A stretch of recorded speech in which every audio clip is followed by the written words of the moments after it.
Buenas tardes, queridos hermanos. El Señor les bendiga muy ricamente. Es para mí un privilegio otra vez el poder estar con todos ustedes en esta tarde. Creo que vamos a tocar temas y cosas muy necesarias y muy importantes. Y le he pedido al Señor, como sé que muchos de ustedes también lo están haciendo, que sea la Biblia, solamente la palabra de Dios, la que aclare las dudas, la que traiga luz y la que nos guíe en todo momento en la tarde de hoy. Estoy plenamente convencido que la Biblia es lo único que puede curar la peor o una de las peores enfermedades, que es la ignorancia. No hay nada peor que ser un cristiano, que ser un creyente ignorante. Y lamentablemente, con todos mis respetos, tengo que decir que en cuanto a la Escritura hay mucha ignorancia, mucha, comprensión, pero muy defectuosa. Ideas muy extrañas, muy raras. Interpretaciones demasiado particulares y personalistas. Y como dije el otro día, ninguna profecía de la palabra de Dios se puede interpretar unilateralmente. Y por supuesto descartamos de entrada el yo siento, el yo creo, el Dios me dijo, porque yo creo que eso ya a estas alturas como que no pega, ¿no? Tenemos que leer detenidamente los textos cuando los queremos estudiar, compararlos con otros pasajes paralelos de la Escritura y darnos cuenta de que la Biblia se interpreta a sí misma. Y lo que no entendemos en una parte, la podemos entender en otra y así sucesivamente. Ahora bien, yo creo que tenemos la obligación y la responsabilidad de entender todo lo que se pueda entender. Hay cosas que lógicamente se escapan de nuestro conocimiento, pero repito, todo lo que se puede entender, creo que es nuestra obligación entenderlo. Y también creo que es nuestro deber, y por eso oramos al Señor, para que Él nos ayude a descubrir lo oculto en lo que ha sido revelado. ¿Me explico? Hay muchas cosas en la Biblia que han sido reveladas, que parece que están ocultas, que no se perciben a priori, pero que con la sabiduría, con el conocimiento, con la práctica, con la experiencia y sobre todo con la gracia de Dios, podemos llegar a descubrir muchas cosas que han permanecido ocultas, que están aparentemente ahí como escondidas, pero que cuando comenzamos a meternos en la maravillosa palabra de Dios, comenzamos a descubrir cosas realmente extraordinarias. A través de nuestro hermano Freddy, pastor en Alicante, él me comentaba, me sugería que pudiéramos hablar en esta tarde un poco acerca de la unción. Y lo vamos a hacer. Pero hoy vamos a hacer como dos bloques. Vamos a hablar acerca del tema de la unción, qué es, dónde se puede conseguir, etcétera, etcétera, para qué sirve. Pero permítame decirles que en estos días estoy recibiendo muchísimas preguntas de todas partes. Y quiero dejar algo bien claro, hermano. Mire, no voy a responder a preguntas que están claramente explicadas en la Biblia. Me explico. No quiero que primeramente me hagan una pregunta a mí de algo que está escrito en la palabra y luego vayan a la palabra. Vamos a hacerlo al revés. Vaya a la Biblia, busque en la palabra de Dios la respuesta a su pregunta y si usted lee los pasajes que yo le pido que lea y no los entiende por el motivo que sea, entonces me preguntan a mí.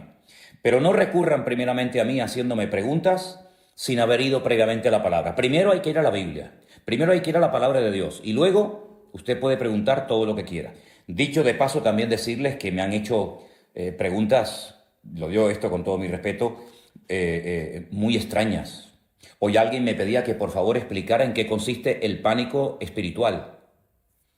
Perdónenme, pero es la primera vez en mi vida que me hacen esa pregunta y no tengo ni la más remota idea. El pánico espiritual. Que explique la doctrina del balcón.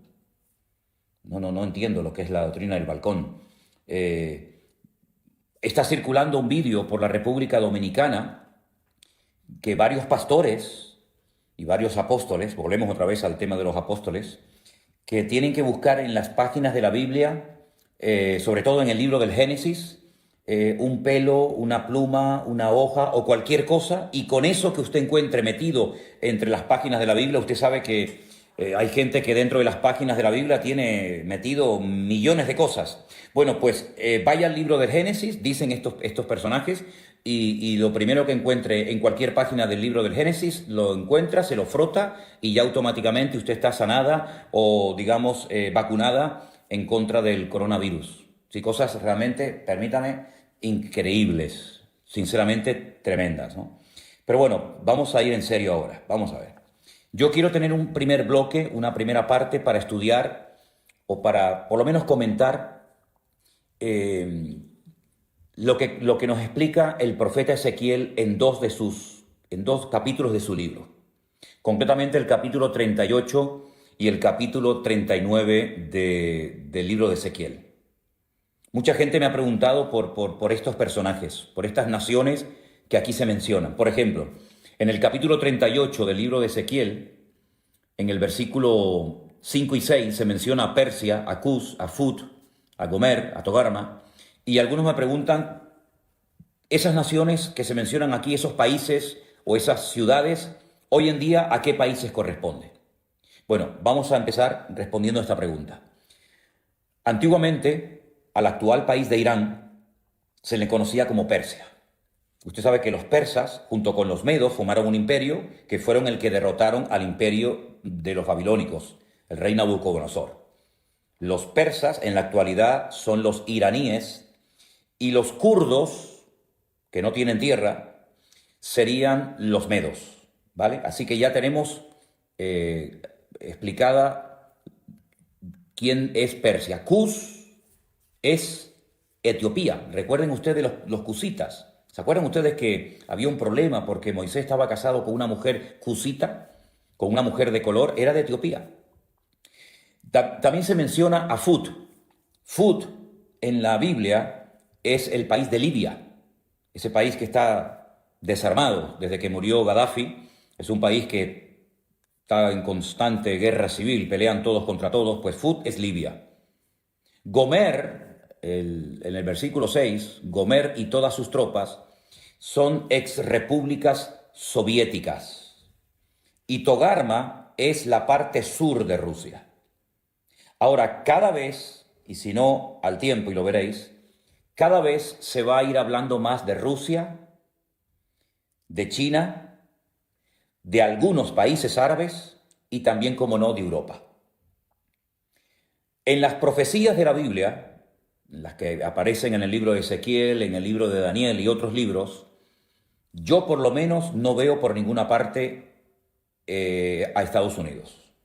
Algunos dirán, pero bueno, Estados Unidos es una gran potencia económica, una gran potencia política, sí, es cierto, no lo discuto, pero no pinta nada en el panorama, en el programa profético de Dios. ¿Qué le va a ocurrir a los Estados Unidos en los últimos tiempos? Pues mire, yo no sé si esta pandemia que estamos viviendo hoy en día tendrá algo que ver. Lo que se dice es que en Estados Unidos pueden llegar a haber millones de muertos. Y esto va a afectar mucho, sin lugar a dudas, la economía y la estabilidad norteamericana. Y con todo mi respeto, sé que hay muchos hermanos que me escuchan y me ven desde los Estados Unidos, y quiero decir esto con todo respeto. Para muchas personas, Estados Unidos siempre ha sido como una especie de paraíso terrenal, ¿verdad? Los países más cercanos a Estados Unidos, países centroamericanos, países latinoamericanos, siempre o muchas veces el sueño de muchos era poder ir a los Estados Unidos y conseguir un buen trabajo y poder empezar una nueva vida. Y no hay nada malo en eso, ¿ok? De hecho, los fundadores, los padres de Norteamérica vinieron de Europa porque buscaban una vida nueva, ¿verdad? Pero lo que no podemos caer es en el error de creer que Estados Unidos es como una especie de gran papá, una especie de Dios, y de esa manera ya todas nuestras necesidades materiales y espirituales están cubiertas. El famoso sueño americano, ¿verdad? Bueno, gloria a Dios por los Estados Unidos, gloria a Dios por todos los miles de misioneros que han mandado por toda la faz de la tierra, gloria a Dios por los millones de dólares que han salido de las arcas de las iglesias y de los bolsillos de de muchísimos hermanos y ministerios norteamericanos, pero Estados Unidos, espiritualmente hablando, está en una crisis tremenda. Y los hermanos que viven en Estados Unidos lo pueden confirmar. Estados Unidos hace mucho, mucho tiempo que tiene que volver en genuino arrepentimiento al Señor. Y pienso que a lo mejor este presidente que tienen en la actualidad, Donald Trump, puede ser tal vez la última oportunidad que tengan los norteamericanos antes de entrar en un trato muy severo de parte del Señor para que vuelvan otra vez a la senda antigua, para que vuelvan otra vez al origen, para que vuelvan otra vez a la fuente de la vida, que es nuestro Señor Jesucristo.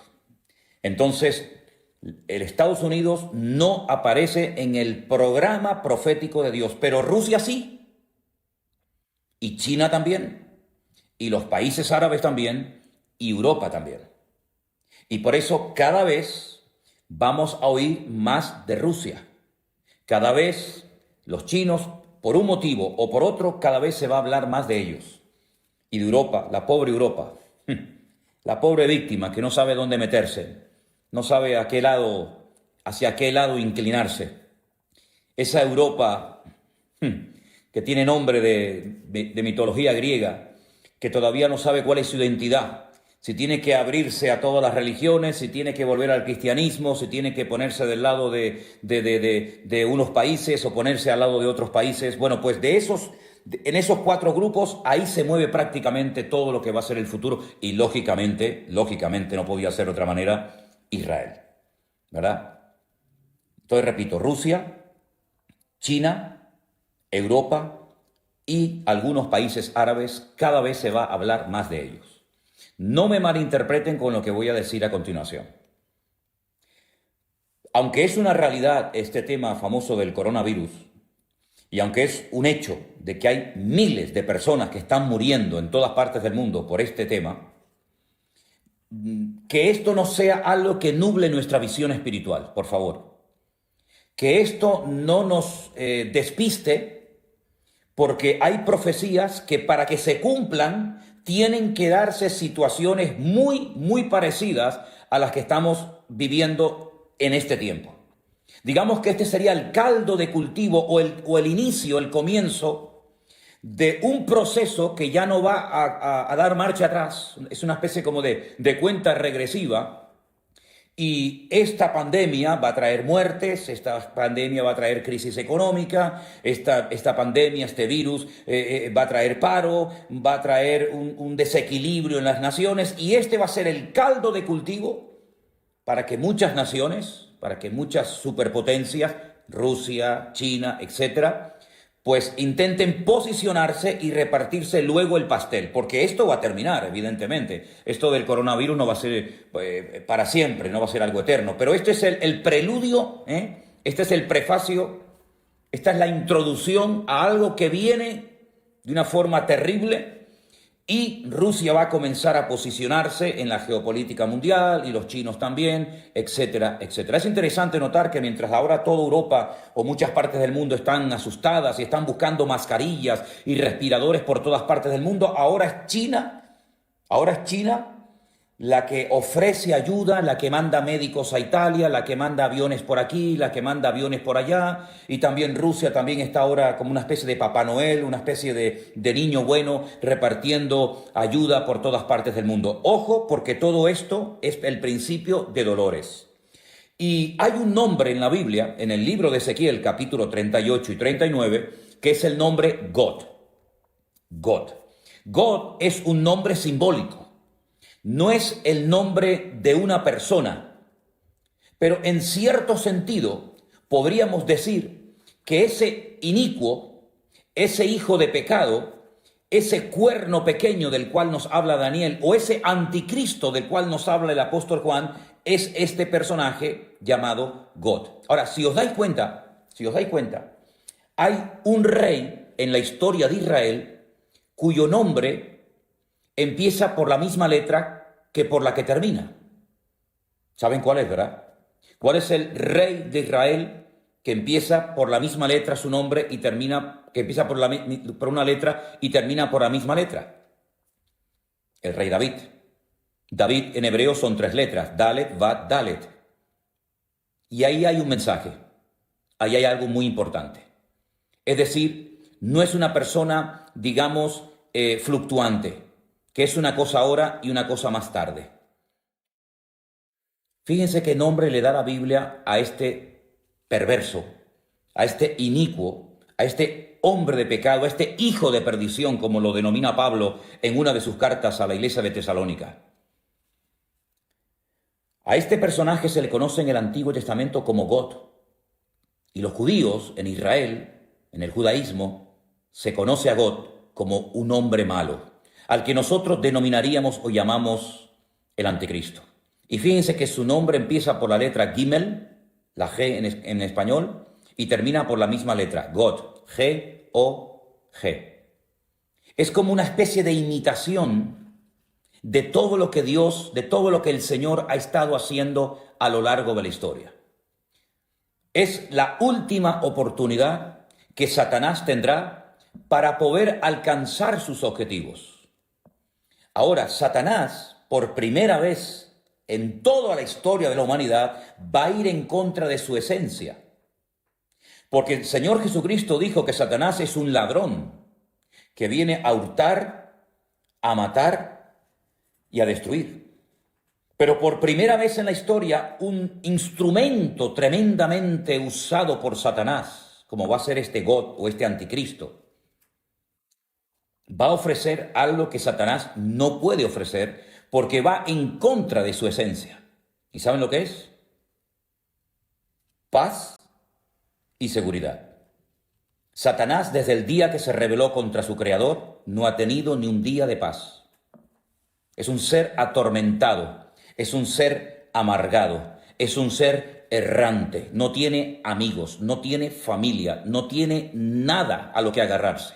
Es un ser solitario que sabe que le queda poco tiempo y a través de todas las edades ha intentado destruir, neutralizar, hacer fracasar el plan de Dios, y ahora cambia la estrategia y comienza a ofrecer a través de este personaje paz y seguridad. Ahora bien, este personaje, el anticristo, que se va a levantar en los últimos tiempos, se va a manifestar como el hombre de pecado, ofrecerá paz y seguridad, pero cuidado, es falso. Da una imagen totalmente diferente a lo que realmente es. Lo pueden ver en el libro de Apocalipsis. Su apariencia es una cosa, pero cuando habla es otra.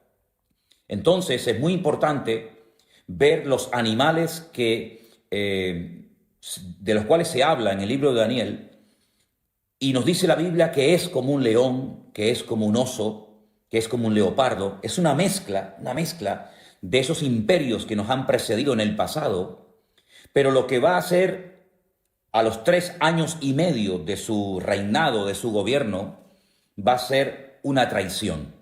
Se va a volver en contra del pueblo de Israel. Pero aquí también Dios sigue dominando y controlando el orden mundial. Porque, dicho sea de paso, si os dais cuenta, cada vez esta expresión que acabo de mencionar, cada vez se está oyendo más en la televisión, en las radios.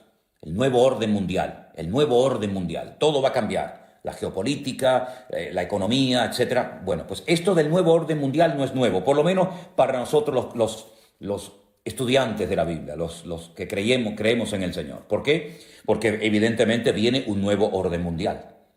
Dase en cuenta que ya, por ejemplo, uno de los grandes de Europa ya se fue. Esto era impensable hace unos años, que los ingleses decidieran marcharse de Europa, pero ya es un hecho. El famoso Brexit ha hecho que Inglaterra saliera de Europa. Ya es uno menos. Hay una serie de países en este momento en Europa que no están dispuestos a echar una mano, a ser solidarios, por ejemplo, con Italia, por ejemplo, con nosotros los españoles, por ejemplo, con Francia. Hay una tirantez, hay una división interna en la Unión Europea, que de unión no tiene nada. Y por otra parte, están ahí como esperando la oportunidad los árabes. Los árabes que van a jugar un papel fundamental en los últimos tiempos, porque los árabes tienen algo que el mundo necesita, pero se está tratando de desarrollar nuevas tecnologías, se está tratando de evitar que se dependa 100% del petróleo de los países árabes. Y ahora, por ejemplo, Estados Unidos está pensando en venderle de su petróleo al mundo. Y por otra parte tenemos a Rusia desde hace años con tecnología curiosamente alemana y norteamericana, parece mentira, tratando de hacer un oleoducto para suministrar gas a toda Europa y para que no dependamos del gas, por ejemplo, de Marruecos o de otros países. Es decir, que todo esto del coronavirus es un hecho, es una realidad, no cabe la menor duda.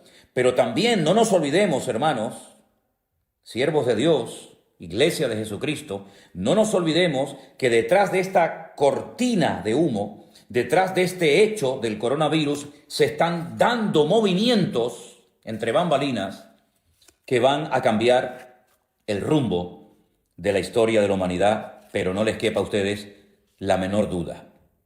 En los capítulos 38 y 39 del libro de Ezequiel se mencionan a Mesec y a Tubal.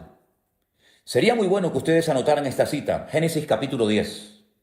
En Génesis capítulo 10 se nos habla acerca de los hijos de Jafet.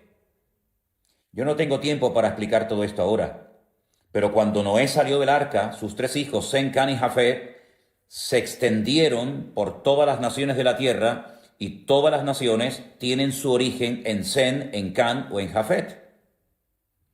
Y hijos de Jafet fueron Mesec y Tubal, es decir, que Mesec y Tubal fueron nietos nada más y nada menos que de Noé.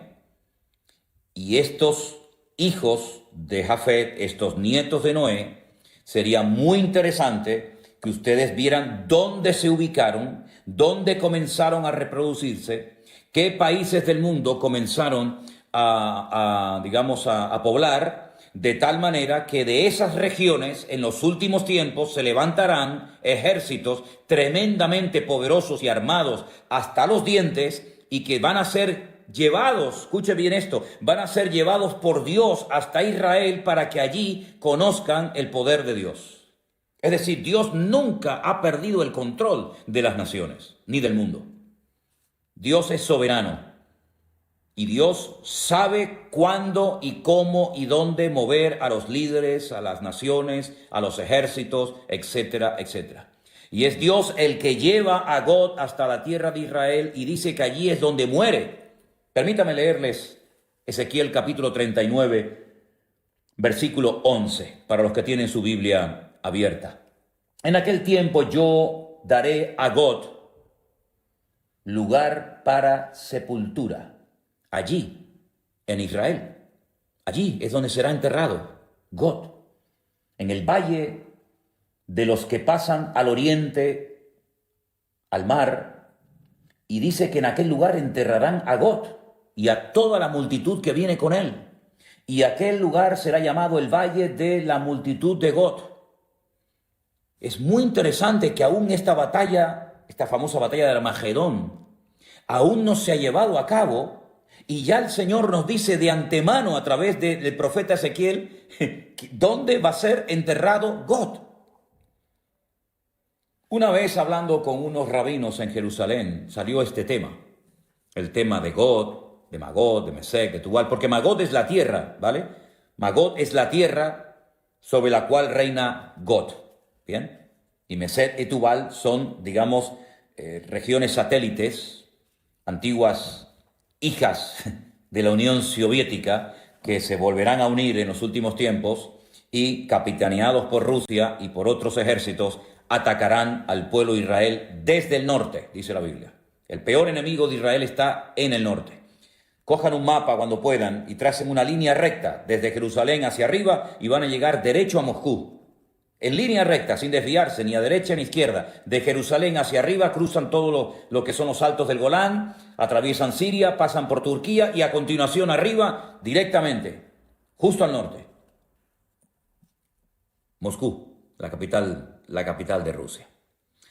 Entonces, lo que quería decirles es que el pueblo de Israel sabe perfectamente estas profecías. Muchos las conocen. Y saben perfectamente que del norte viene una invasión tremenda, tremenda. Ahora, como les decía, hablando una vez con estos rabinos, y salió el tema de God y cómo iba a ser enterrado y todo esto, me dieron una explicación, una respuesta interesante. No digo que sea exactamente así, pero yo os la voy a compartir porque sé que a muchos de ustedes les interesa este tema. ¿Se acuerdan ustedes cuando Noé salió del arca? Dice que al poco tiempo Noé apareció totalmente desnudo, borracho en la puerta de su tienda. Recuerden los tres nombres de los hijos de Noé: Sem, Can y Jafet. Dice la Biblia que Can se burló de su padre. Parece ser que hubo sus más y sus menos. Y cuando Noé despierta, maldice a la descendencia de Can. Maldice a Canaán, que aún no había nacido. Los cananeos son descendientes de Can. Y eran naciones, eran pueblos que estaban totalmente bajo la maldición de Noé. Porque hizo burla de su padre, porque vio la desnudez de su padre. Sin embargo, Sem y Jafet marcharon marcha atrás y taparon la desnudez de su padre. Y estos rabinos me decían que por un detalle de Dios a los descendientes de Jafet, y uno de ellos es God, el Señor le permite sepultura en la tierra de Israel. Ahí queda eso. Cómanse el pescado y dejen las espinas a un lado. La batalla será de tal magnitud, y quiero dejar una cosa bien clara, esta batalla que se describe en los capítulos 38 y 39 del libro de Ezequiel aún no se ha llevado a cabo. Esto es profético, esto nunca ha ocurrido. Esto es algo que va a ocurrir en los últimos tiempos. Desde Tbilisi, vecino con Rusia. Qué interesante este mensaje que nos acaban de mandar Miriam Masi. Te saludo desde Tbilisi, Europa del Este, país vecino con Rusia. Interesante. Esta batalla será de tal magnitud que una vez que termine, y la batalla se llama la batalla de Armagedón, se va a llevar a cabo en un valle precioso que he tenido la oportunidad y el privilegio de verlo muchas veces, de caminar por él, de conducir por medio del valle. El valle de Jezreel o el valle de Megiddo. Es un valle inmenso. Ya Napoleón dijo cuando lo vio, este es el valle perfecto para llevar a cabo una gran batalla. Bueno, pues en ese valle se va a llevar a cabo una batalla tremenda que va a llegar hasta el Monte de los Olivos en Jerusalén, donde muere el anticristo y muchas de sus tropas. Y una vez que la batalla termine, dice que estarán durante 7 años quemando al fuego el armamento que las tropas trajeron para atacar al pueblo de Israel. Allí habrán tropas de todas partes del mundo, ¿eh? También los chinos mandarán millones y millones de soldados para atacar al pueblo de Israel. Porque al final todas las naciones del mundo quieren conquistar Jerusalén y la quieren para ellos. Y la Biblia nos enseña que en ese valle de Armagedón la batalla será tan espectacular. Dice la Biblia que lloverá lluvia impetuosa, piedras de granizo, fuego y azufre.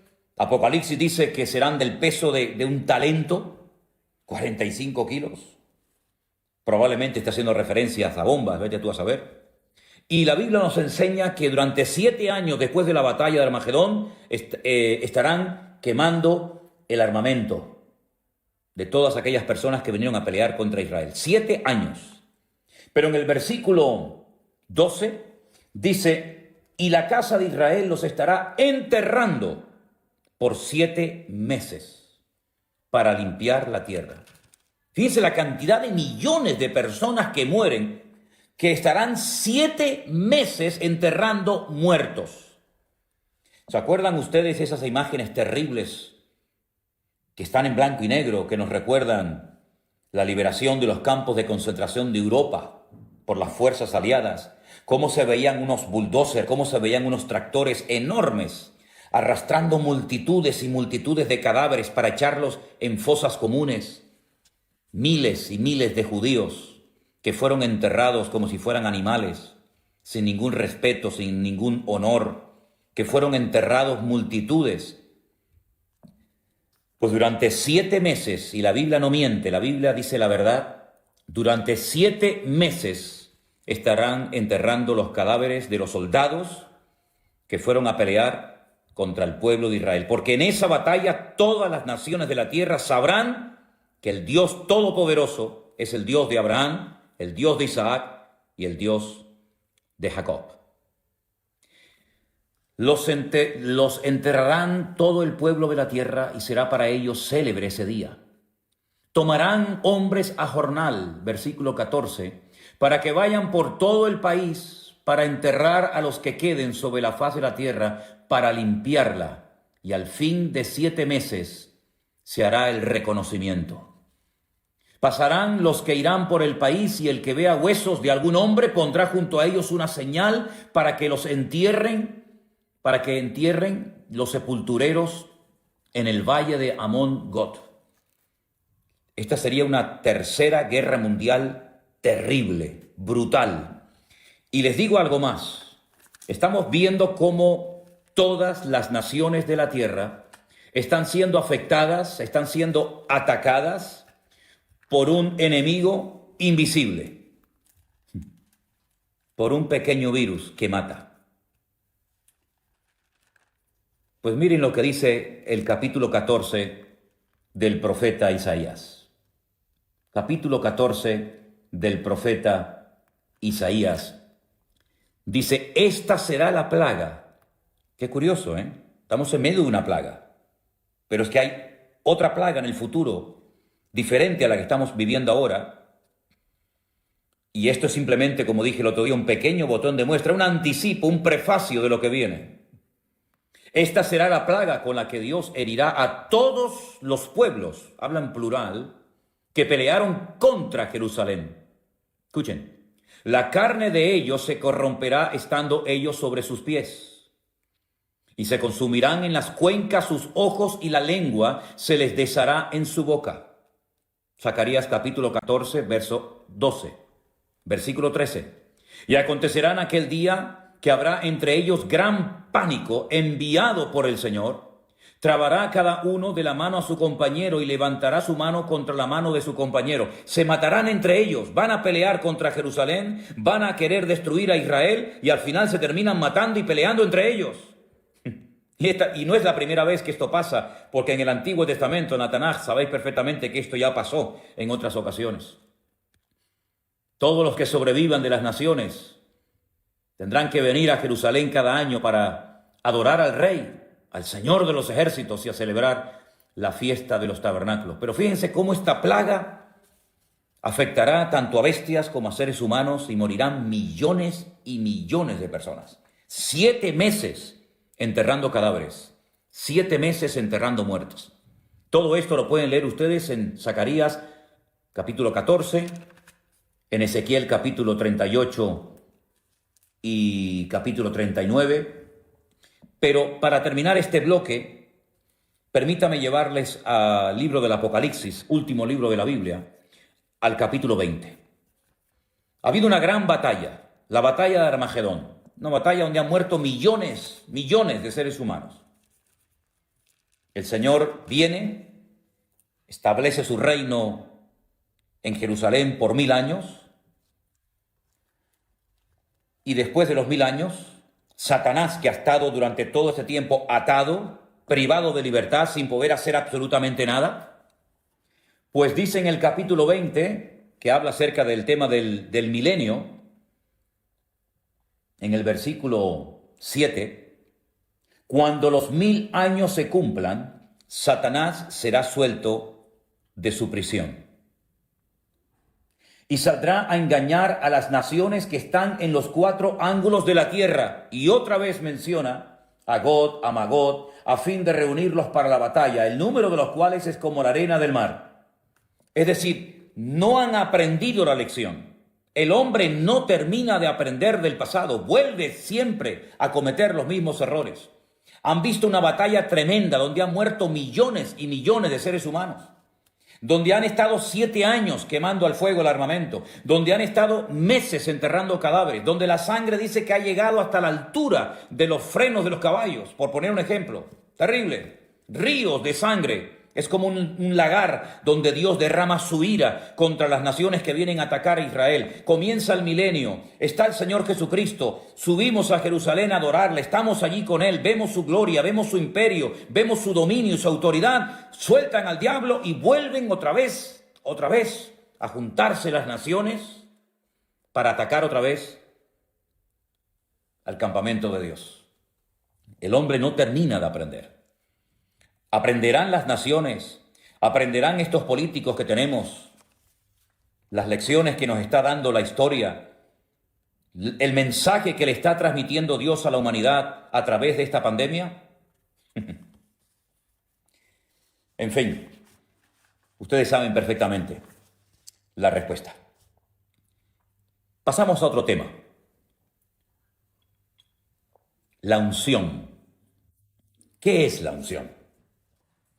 La Biblia nos enseña que los reyes, antes de poder gobernar, tenían que ser ungidos, ¿verdad? Vemos, por ejemplo, por poner un ejemplo, vemos a Samuel yendo a Belén de Judea, a la casa de un tal Isaí, para ungir con un aceite especial, el aceite de la unción, como se dice en Éxodo 25:6. Voy a dar una serie de versículos, los que están tomando nota, este es el primero, Éxodo 25:6. El aceite de la unción se preparaba con unas especies muy especiales.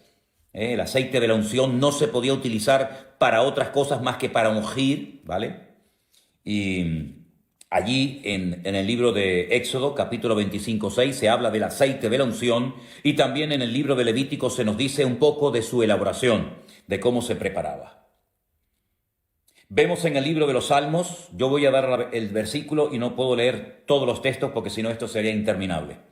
En el Salmo 89:20 dice que el Señor ungió a David para ser rey de Israel. También a otros, ¿no? Pero concretamente el Salmo 89 es el salmo donde encontramos el pacto que hace Dios con David, y en ese pacto incluía una unción especial para ser rey de las 12 tribus de Israel, ¿vale?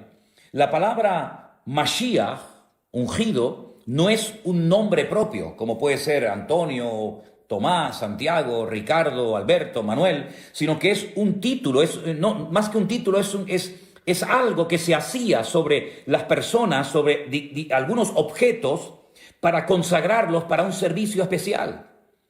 Se ungían a los reyes, se ungían a los profetas, se ungían a personas para una función específica. El rey de Israel era el ungido del Señor.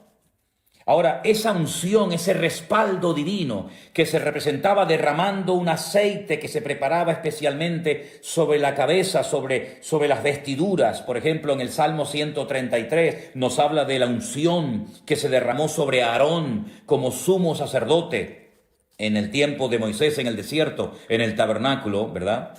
Esa unción, ese acto de Dios de respaldar a un hombre, de respaldar a una persona para ser rey, para ser sacerdote, para ser profeta o para una función en específica, esa unción, ese respaldo de Dios también se menciona en el Nuevo Testamento. Pero ya no se ve a nadie echándole aceite sobre la cabeza a nadie para que reciba la unción. Es cierto que en el Nuevo Testamento hay algunos textos donde se habla del aceite. Por ejemplo, hoy encontraba un versículo muy interesante, y ese sí quiero leerlo, en Marcos capítulo 6, versículo 13, en el Evangelio según San Marcos, capítulo 6, versículo 13, yo no sé si se han dado cuenta de que ahí se menciona el aceite y la utilizaban los discípulos. Dice que echaban fuera demonios los discípulos y ungían, derramaban aceite a muchos enfermos y los sanaban. Hay un momento en el que los discípulos les ponían aceite a los enfermos y eran sanados. Y Santiago en su epístola nos dice que está alguno enfermo, llame a los ancianos de la iglesia para que vayan, lo unjan con aceite, y ¿verdad? Entonces vemos que es algo también del Nuevo Testamento, pero no se utiliza en el Nuevo Testamento el aceite para ungir a un pastor. o para ungir a un diácono, o para ungir a una persona para que haga una función específica en el cuerpo de Cristo, es decir, en la iglesia. No, eso no se ve en el Nuevo Testamento. Ahora, sin embargo, el Señor Jesucristo dice en el Evangelio según San Lucas que Él fue ungido para dar buenas nuevas a los pobres. ¿Quién ungió? ¿Quién ungió al Hijo de Dios, al Señor Jesucristo, para el ministerio espectacular que tuvo durante su existencia? Hay dos versículos muy interesantes que me gustaría que leyéramos. Uno se encuentra en Hechos capítulo 4, versículo 27. Hechos capítulo 4, versículo 27, nos dice lo siguiente acerca de la unción. Dice, porque verdaderamente se unieron en esta ciudad contra tu santo Hijo Jesús, a quien ungiste, Herodes y Poncio Pilato, con los gentiles y con el pueblo de Israel. Es decir, Pedro hablando, dando una explicación coherente a los que allí estaban pidiéndole explicaciones acerca de cosas que estaban sucediendo en aquellos tiempos en la iglesia primitiva, dice que Dios ungió a nuestro Señor Jesucristo.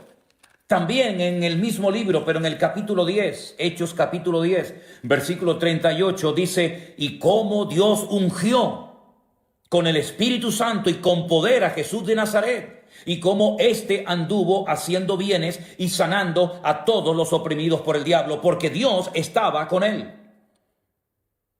Otra vez encontramos en el capítulo 10 del libro de los Hechos una explicación muy interesante dada por el apóstol Pedro. Y él dice que Dios ungió con el Espíritu Santo al Señor Jesucristo para poder desarrollar y para poder cumplir con la misión que el Padre le había encomendado. La Biblia, cuando habla del Señor Jesucristo, habla de su ungido. Salmo capítulo 2, versículo 2. La Biblia dice en Lucas 4:10, el mismo Señor Jesucristo leyendo en la sinagoga, dice que Dios lo ungió para dar libertad a los cautivos, para dar vista a los ciegos. Hemos visto en Hechos 4:27, en Hechos 10:38, cómo el Señor Jesucristo fue ungido. Bueno, recuerden ustedes, mis queridos hermanos, que el día que Juan Bautista bautizaba al Señor Jesucristo en el río Jordán, dice la Biblia que el Espíritu de Dios descendió sobre él en forma corporal como de paloma, y se oyó una voz del cielo. Y el Padre dijo, este es mi Hijo amado, en el cual tengo complacencia. Por lo tanto, el mismísimo Señor Jesucristo fue ungido con el Espíritu Santo para poder desarrollar una función, un ministerio realmente extraordinario. Ahora bien, hoy en día, sobre todo en ciertos y determinados círculos evangélicos, vuelvo otra vez a decir lo mismo, es que conozco muy bien ese terreno, conozco muy bien ese ambiente, porque me crié y estuve muchos años en él. Y sé que el tema de la unción es un tema que se ha sacado totalmente de contexto. Y entonces incluso he estado en culto donde se le echaba litros, botellas de aceite sobre la cabeza a la gente para que recibieran la unción de Dios. Eso no se ha visto en ninguna parte de la iglesia primitiva. Eso no se ve en ninguna parte del Nuevo Testamento. Pero sin embargo, en algunas iglesias evangélicas se ha visto y se utiliza muchísimo, no el uso del aceite para orar por enfermos, lo cual es bíblico. No digo que siempre haya que hacerlo, pero si se hace, no es ningún pecado. No estamos quebrantando ninguna norma bíblica, no es nada de superstición, ni es nada extraño. Se puede ungir con aceite a un enfermo. No hay ningún problema en hacerlo, es bíblico. Hay un texto de la Biblia que lo respalda. Luego hay que decir amén, aunque tal vez no te guste, no lo hayas hecho nunca, pero hay algo que la Biblia dice acerca de la unción sobre los enfermos. Pero en ningún momento encontramos en la Biblia a pastores, a apóstoles, a discípulos echando botellas y botellas, litros y litros de jarra y de aceite sobre la gente para que reciban la unción. Eso no es bíblico, eso no es correcto, eso no es de Dios. Eso es un disparate, eso es un invento de los hombres y la gente en su ignorancia, que es una de las peores enfermedades que tiene la iglesia, lamentablemente, y espero que se vaya sanando la iglesia con el bálsamo de la palabra de Dios, con el conocimiento de Dios. Espero que nos demos cuenta de que yo no tengo que ir a un altar para que un ungido me unja con aceite para recibir la unción del Espíritu Santo. Eso es un disparate. La unción no la da un hombre. La unción, el respaldo, lo da el Señor. Lo que pasa es que hay algunas personas que, como no tienen el respaldo de Dios, tienen que buscar el respaldo y la unción del hombre. Pero dice la Biblia, y vamos a leerlo, en 2 de Corintios, capítulo 1, versículo 21, repito, 2 de Corintios, capítulo 1, versículo 21, algo muy interesante referente a esto que estamos hablando en esta tarde. Dice, Él es el que nos confirma con vosotros en Cristo, y el que nos ungió es Dios. Eso lo dice la Biblia. Toda la Biblia del mundo dice que quien nos ungió es Dios. 2 de Corintios, capítulo 1, versículo 21. ¿Qué les parece? La Biblia dice que nosotros tenemos, ya es un hecho, es una realidad. Tenemos la unción de Dios en nuestra vida. Y como siempre digo, vamos a la Biblia. Vamos a la palabra. Primera de Juan, capítulo 2, versículo 20. Y dice así la palabra del Señor. Pero vosotros tenéis la unción del Santo. Vosotros tenéis la unción del Santo. Más adelante en el versículo 27 dice, pero la unción que vosotros recibisteis de Él, permanece en vosotros, y no tenéis necesidad de que nadie os enseñe, así como la unción misma os enseña todas las cosas. Y es verdadera y no es mentira. Así que, queridos hermanos y amigos, la unción de Dios se manifiesta de muchas formas. Evidentemente, no todo el mundo ha recibido la misma capacidad. Cambiemos, si quieren, la palabra unción por la palabra capacidad y así nos entendemos todos mejor, ¿les parece? Dios ha capacitado a unos para la enseñanza. Dios ha capacitado a otros para el evangelismo. Dios ha capacitado y ungido a unos para la música, a otros para cualquier otro ministerio. Pero todo creyente tiene el Espíritu Santo en su corazón. Ahora, yo sé que en algunos círculos evangélicos y sobre todo en algunas denominaciones, incluso en la denominación en la que yo me convertí, y lo voy a decir, las Asambleas de Dios. En las Asambleas de Dios se nos enseñaba que el que no hablaba en lenguas no tenía el Espíritu Santo con él. Claro, yo me crié en esa denominación, yo me convertí en una iglesia de las Asambleas de Dios y se nos enseñaba hasta la saciedad que los pentecostales tenían el Espíritu Santo y los que no eran pentecostales, es decir, los que no habían hablado en lenguas, no tenían el Espíritu Santo. Y lo creíamos, porque así nos lo decían. Y nosotros teníamos el Evangelio completo. El Evangelio completo. Los demás tenían un Evangelio por incompleto. Nosotros teníamos la bombilla de 100 vatios, los demás de 25. Y crecimos con esa idea falsa, con ese orgullo denominacional que no es de Dios. Y cuando uno comienza a escudriñar las Escrituras, encuentra versículos como ese que dice, todos fuisteis bautizados en un cuerpo. Dios nos ha bautizado a todos. Todo creyente tiene al Padre, al Hijo y al Espíritu Santo. ¿O solamente es patrimonio de las iglesias pentecostales? Todos los que hablan en lenguas realmente son lenguas de Dios o a veces son lenguas inventadas, porque de esto habría que hablar largo y tendido, Otro día, si quieren, hablamos de esto. Todos los que hablan en lenguas verdaderamente reciben esa unción de lo alto, sus vidas son transformadas y todos hemos sido bautizados en un cuerpo. La experiencia de hablar en lengua, si quieren otro día hablamos de eso. Pero no es bíblico decir que solamente los que han hablado en lenguas tienen el Espíritu Santo. Eso es un disparate, eso es antibíblico y algún día muchos que han enseñado durante años eso tendrán que pedir perdón. Porque a la luz de las Sagradas Escrituras han enseñado algo que no es cierto, algo que no es verdad. Todos nuestros hermanos, aunque nunca hayan hablado y aunque nunca hablen en lenguas en su vida, todos los cristianos tenemos el Espíritu Santo en nuestros corazones. Bueno, no puedo leer, como pueden comprender, todos los saludos y las preguntas y las cosas que me hacen, porque estoy con un móvil, tiene una pantalla muy pequeñita y es prácticamente imposible leer todo esto. Pero permítame darles un versículo que después quiero que lo lean, si pueden, en sus casas. Isaías 45:1. Isaías 45:1.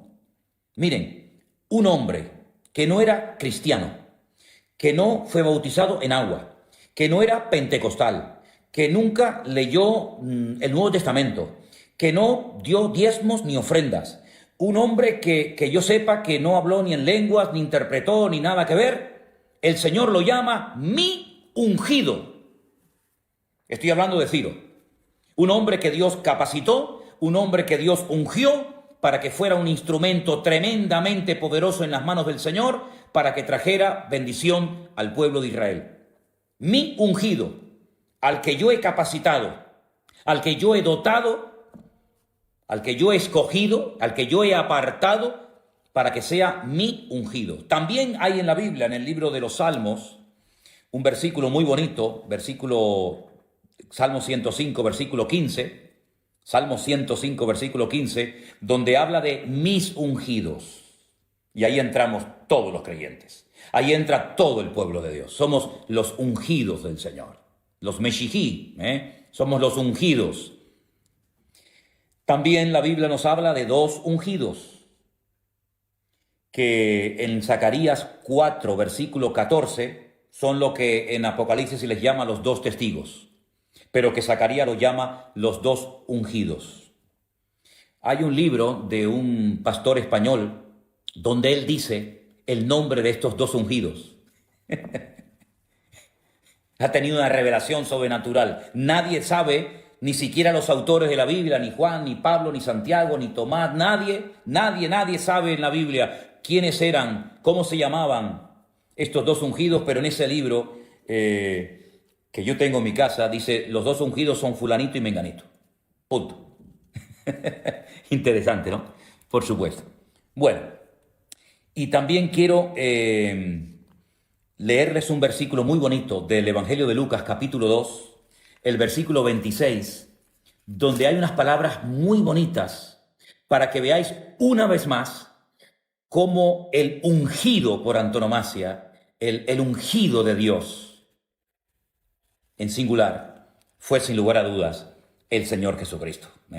Yo les he dado versículos del libro de los Hechos, le he dado algunos textos en esta tarde de Lucas, pero miren qué versículo tan bonito de Lucas 4:18, donde el hombre que está orando, teniendo en sus brazos al Señor Jesucristo, pues Lucas 2:26, perdón, discúlpeme, Lucas 2:26 dice unas palabras muy interesantes y dice así: esto fue el día que los padres del Señor Jesucristo lo llevaron para ser presentado en el templo, ¿vale?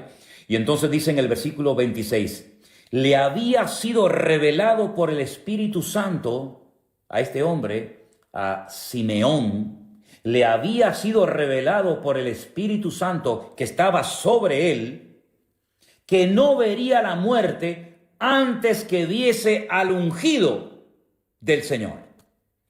¿Y quién es el ungido del Señor? El Señor Jesucristo, que en ese momento era un niño. Pero entonces él dice, cuando los padres del niño lo trajeron al templo para hacer por él conforme al rito de la ley, él lo tomó en brazos y bendijo a Dios, dijo, ahora, Señor, despides a tu siervo en paz conforme a tu palabra, porque han visto mis ojos tu salvación. El Señor le había revelado a Simeón que él vería al ungido, al escogido de Dios, al Mesías, Mashiach. Por eso él se llama Yeshua HaMashiach. Mashiach no es un nombre, es la capacitación sobrenatural de Dios para poder ejercer la función a la cual Dios nos ha llamado. Pero todo creyente tiene la unción de Dios. Eso lo dice la Biblia. Todo creyente tiene la unción del Santo.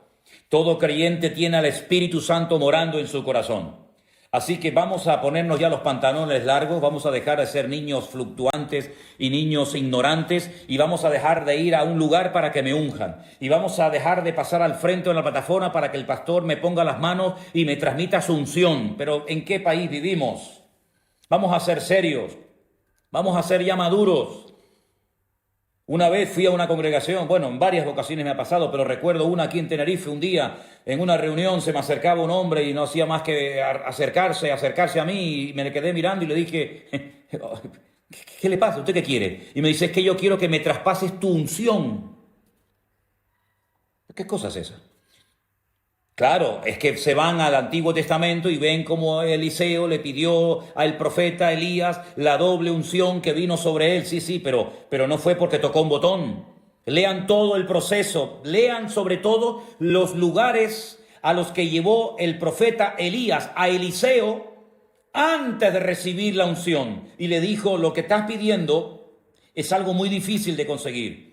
Porque es una unción, es una capacitación sobrenatural para un tipo de ministerio profético que él sabía que había recibido. Y este es su sucesor, su siervo durante años, muy interesante, siervo de Elías, antes de ser siervo de Dios, tuvo que ir a Betel.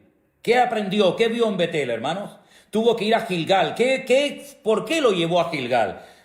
Tuvo que ir a Jericó, tuvo que ir a varios lugares y después de ver todos esos lugares fue cuando recibió el manto de la unción. Pero eso de que ahora va a venir el ungido, a ver si nos pone el manto, eso lo he visto yo en congresos. Eso se ha promocionado mucho en congresos, por lo menos en España, yo no sé en otros países, pero en España yo he ido a congresos porque como fulanito de tal tenía una unción espectacular, que yo no digo que no la tuviera, pues vamos a que nos traspase el manto de la unción. Eso suena muy bonito, pero eso, discúlpeme, no funciona así. Eso no funciona así. Más oración, más búsqueda de Dios, más conocimiento bíblico y vamos a dejarnos de jugar, que ya es tiempo de madurar.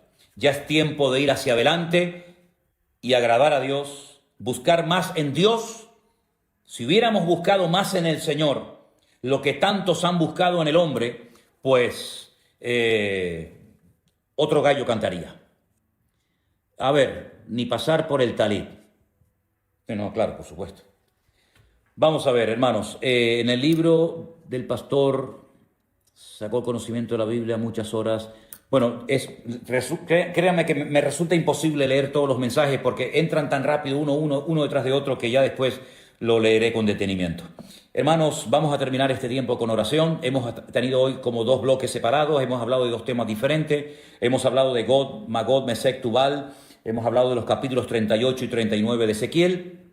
Y después hemos pasado al tema de la unción. Yo la próxima semana hay algo que me gustaría tocar, porque veo que se ha ido metiendo sutilmente en muchas congregaciones, ha hecho mucho daño, y es el tema de todo lo judío, que si el talid, que si la mezuzá, las velitas del Shabbat, Pesaj, Shavuot, y muchas cosas que, claro, como hay tan poca base y tan poco fundamento, han distorsionado y atontado a más de uno y resulta que ahora ya nada de lo que nos enseñaron, nada de lo que hemos creído vale, sino que ahora hay que cambiar, romperlo todo y empezar de nuevo porque resulta que la Biblia está mal traducida, porque resulta... De eso me gustaría a mí hablar la próxima semana, de las fiestas judías y de todas estas cosas que todavía hay mucha gente que no sabe nada. Se aprenden 4 o 5 palabras en hebreo y se creen que ya han descubierto la pólvora. Que Dios nos ayude y nos bendiga. La próxima semana seguiremos. Mañana es Shabbat, mañana es reposo y tranquilidad. Y el domingo, Dios mediante, estaremos retransmitiendo desde Santa Cruz, nuestra iglesia en Santa Cruz, Vida Nueva, el culto en directo. Vamos a participar de la Santa Cena. Yo les he pedido los judaizantes. Yo les he pedido a los hermanos de nuestra congregación que estén preparados, se los recuerdo a través de aquí del Facebook, que estéis preparados con vuestra copita de mosto, de vino, de trozo de pan, para que podamos participar juntos de la mesa del Señor. Gracias a todos ustedes por haber estado con nosotros.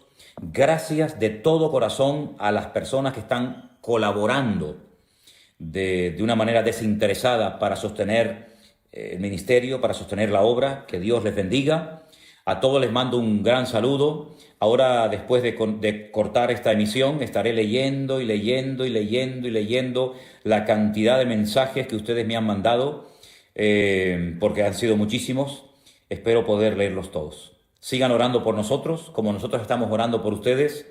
Que la paz del Señor esté con vosotros y Shabbat Shalom.